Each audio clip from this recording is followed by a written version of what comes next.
Another thing that I really love about Zozie is that she's a Virgo. We actually have the exact same birthday, September 18th. Zozie, if you're watching this, we need to link, we need to hang out. That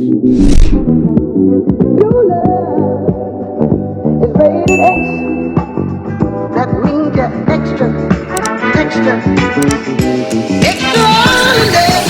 Hey everyone, it's Afro Angie for Kingdom and Community, and today we're going to talk about Miss Zozibini Tunzi, the new 2019 Miss Universe, formerly Miss South Africa.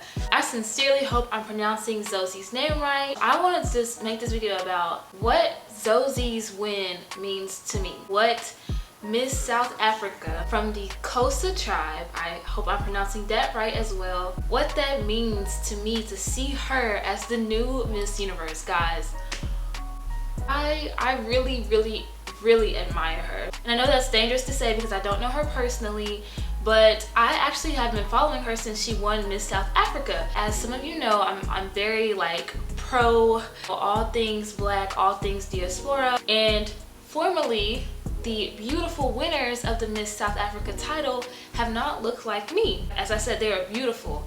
One of them won, I think her name is Demi Lee. I hope I'm pronouncing her name right too.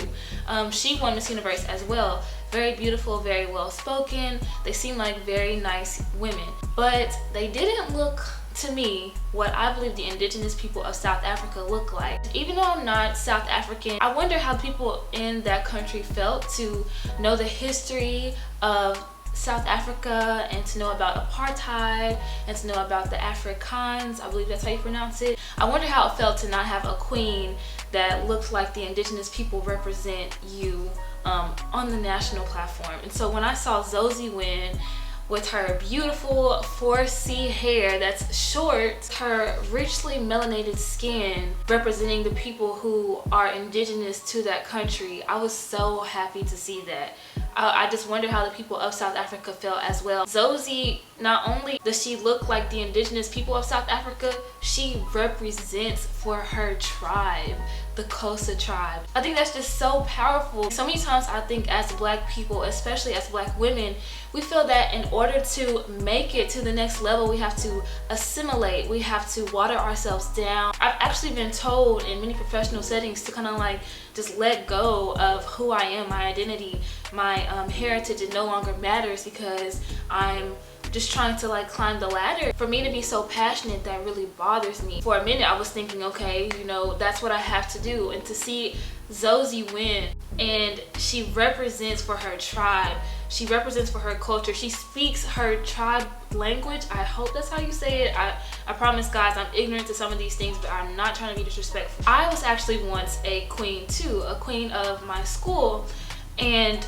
wearing my natural hair was a burden, not because I didn't want to, but because I felt that I couldn't represent the way that I wanted to because I wasn't received how I wanted to be received because of my hair. Even in the black community, we don't really know how to embrace ourselves, how to love ourselves. We feel like we have to alter our state to be accepted, and I knew that I didn't have to do that, but I also knew that while I was reigning, it was important that I was representing the people the way that they felt they should be represented. And if they had a negative stigma of their own hair, I would be seen as representing in a negative way. So I didn't wear my natural hair. I only wore my natural hair like twice as far as appearances go with my sash and my crown. I would wear my natural hair on a daily basis, but when it was time to put the crown and sash on, I felt pressure to represent well that I would wear curlier wigs, but it wasn't my hair. And it was important to me that I did keep some form of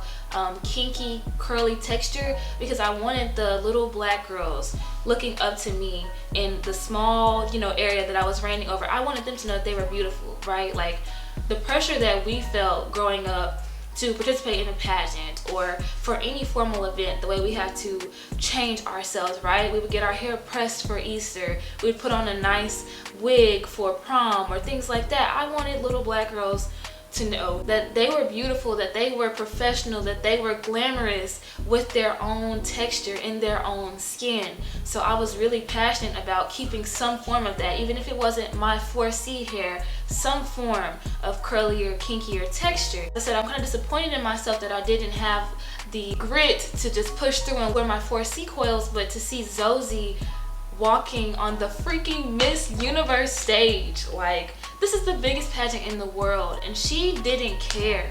She had her short, kinky 4C hair. And another thing that I really love about Zozi is that not only does she do things that I really respect and admire, she does them intentionally, right? This is relevant because we talk so much about hair now, right? With like Gabrielle Union, she just got fired from her job partly because viewers felt that it was unprofessional that she switched her hair up so much, something that is in our culture. That's how we express ourselves, right? And then to also see Bad Baby, who I won't get into much detail right now because anyway, to see her get box braids and people are saying that it's just hair. Meanwhile, we just saw someone get fired, and some people would see Zozi wearing her hair and be like, oh, she's beautiful. But then it's not a big deal, you know, black women can wear weave, they can wear natural hair, and that may be true, but Zozi, she did that intentionally. She even said, I grew up in a world where women who look like me with my skin and my kind of hair were never considered beautiful, and I believe it's time that it stops today. That lets me know she did that intentionally. Not just because that's how she wants to wear her hair, but to make a statement, to change the stereotype of beauty, to change the standard of beauty. I think that beauty comes in many different forms. But what's sad to me is that as black women, we don't think that we are naturally beautiful unless we are altering our own state. Not knowing that in many ways, we kind of are the standard. People get surgery to look like us, and then we're changing ourselves to look like them. I don't know, I won't get too much into it. I respect everyone's preferences. Things like that do matter. Another thing that I really love about Zozi is that she's a Virgo. We actually have the exact same birthday, September 18th. Zozi, if you're watching this, we need to link, we need to hang out. I know a place where a lot of little brown girls would really love to see you, and they would really be impacted by your boldness and your confidence to be yourself. Anyway, she's a Virgo. She's very outspoken. Before I decide to support someone, I do extensive research on them because I have been let down.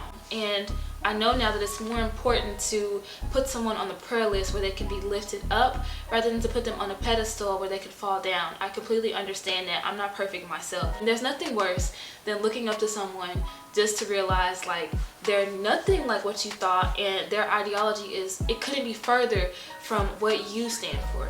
So I did an extensive little research on Miss Zozi, and I was on her Twitter, and I was thank God for the internet, right? And don't judge me, we all know we've stalked someone before, not in a creepy way, but I was just looking at what she was saying and things that she was for before she even won Miss South Africa. And she's passionate about the same issues I'm passionate about, right? She speaks out about gender violence. She speaks out about the gender wage inequality. She speaks out about black people. When she first won Miss South Africa, like I said, it's kind of ironic that she's one of the first ones that looked like the indigenous people for a very long time. She got a lot of flack when she first won because of her being so dark and because of her hair. And she made this post that I'll share. I'll put a screenshot right here or something. She's gotten to a point where it no longer even bothers her, but she addressed that we've kind of been programmed to think that the furthest you are from a lighter or fair skin complexion, the further you are from being beautiful. She's so outspoken. When Senator Stephanie Flowers, who is from Pine Bluff, where I reside currently, if you're watching Zozi, you should come meet her and come meet the children as well. She retweeted whenever she was standing up, when she was standing against the Stand Your Ground law. I like the fact that even though she's very poised and she carries herself with a very elegant, classy mannerism, she's still passionate about the things that matter. She talks about being a leader. She says in one of her recent interviews that we have to come together and push for change and to understand each other's differences and all the same things that I talk about. However, in the South, in my state, maybe even in the United States, maybe it's because she's from another country and she was competing on a universal level that she felt more comfortable, but I felt that when I was reigning, all the things that she stands for, all the things that I wanted to stand for, I was silenced. I was told to be quiet. I was told that I was going to ruin my goodwill with people because I was standing for things that I believed in. Even if I said it in the nicest way, even if I was still respectful to the person after the disagreement. And so it's just so inspiring to me that she won being herself. She won being intentionally black. She won being intentionally outspoken about the black beauty stereotype or the black beauty stigma or the black beauty boundaries. She won being outspoken about injustice, like all the things that I was told that I couldn't do, all the things that I was beginning to think were no longer important, beginning to think I was wasting my energy on, beginning to think that I could no longer do if I wanted to reach that next level. She did, and I'm so inspired. As a woman in society, we are told to be seen and not heard. We are told to just focus on our looks, and if you're a black woman, it's looks that don't look like you. And she went against all of that, and she still held herself with the utmost grace, utmost class, and representing her culture, her people, her village. Like, oh, that's so powerful to me, and I'm truly inspired. I actually feel empowered to be myself even more. I was beginning to kind of harness myself more, and normally that makes me like depressed, but it was getting to a point where I was like, whatever, I don't even care anymore because I can't be Angie. Angie's not right now. Angie needs to change herself. But to see someone win that to me is almost exactly like me, down to the birthday, I just feel so inspired. I feel so empowered, and I feel so proud of her. Like, I don't even want to make it all about me. I'm thankful that I have been inspired and empowered, but I'm proud of her. And anyone who's watching this, like, I just ask you to join me in sending her good vibes. If you're a Christian, praying for her, because even though I was just a queen in a smaller area for a campus, the pressure that you get having a platform is so overwhelming and almost suffocating, and I can't even imagine the type of pressure that she's going to feel having beat 89 other countries. She is still changing the standard of beauty, so many people are going to think that she doesn't deserve it because she doesn't have the look, but many people are proud of her too, and I don't want to focus on that, but I just want us to be encouraging and uplifting in her because she's gonna need it, but she got it already at the same time. I'm so proud of Zozie. I'm so proud of South Africa. I'm so proud of the diaspora. Like, I'm just thankful to God. Like, some of you may not understand, but for me to be so passionate and feel like nobody gets it, like, I'm just thankful that somebody does. More people than I probably realized do, and I'm thankful that God is allowing them to be amplified, allowing their voices to be amplified instead of being silenced. Anyways, guys, thank you for watching this quick little video. I hope that you have enjoyed it.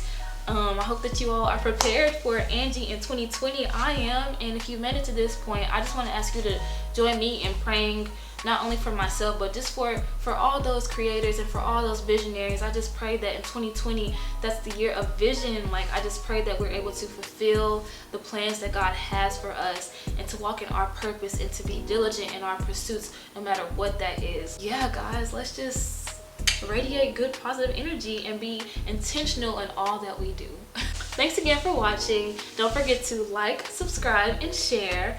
Tell all your friends to join the Afro Angie family. Journey to 300 subscribers by December 31st, 2019 is still in effect. Currently, I have 192, so that means I need 108 more. I believe that we can supersede that goal, but it's gonna take you and your help. So don't forget to subscribe, don't forget to share, and I'll see you on the next one.